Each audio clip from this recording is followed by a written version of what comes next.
আর আমি তখন শেষ পর্যন্ত ছবিতে কাজ করে 12,000 টাকা পেয়েছি। 12,000 টাকা কি অনেক টাকা ছিল? 12,000 টাকা সেই সময় অনেক 68, টাকা। 1968 69, 69, 68, তার মানে সাইন করেছি 68-তে।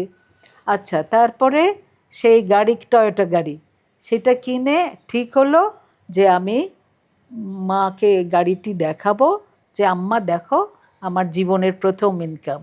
প্রথম তারপরে ইনকাম দিয়ে গাড়ি কিনে ফেললেন? হ্যাঁ, গাড়ি কিনলাম। এটা কিন্তু একটা মারাত্মক ব্যাপার ছিল। হ্যাঁ, তারপরে আহ, সেদিন গেলাম, আমি গ্যান্ডারিয়ায় থাকি, সেই ধানমন্ডিতে নিরাময় ক্লিনিক, ওখানে গেলাম। ওখানে চম্পা বড় আপা আসবেন, জহির ভাই আসবেন, রাজ্জাক ভাইও আসবেন, কারণ রাজ্জাক ভাইকে জহির ভাই আমাদের ফ্যামিলি মেম্বার হিসেবেই ভাবতেন। ওনাকে যেহেতু এই চলচ্চিত্র জগতে এনেছেন, তাই সেইভাবে প্রোগ্রাম তাই হলো।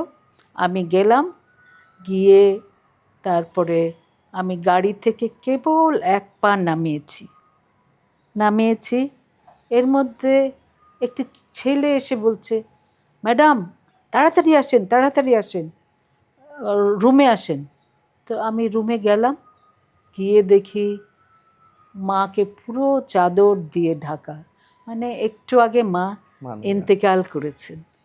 এটা যে কি কষ্ট লেগেছে আমি বলে বোঝাতে পারবো না। আমি তো কাঁদতে পারছি না, আমি খালি কাঁদতে কাঁদতে সেন্সলেস হয়ে মাটিতে পড়ে গেলাম।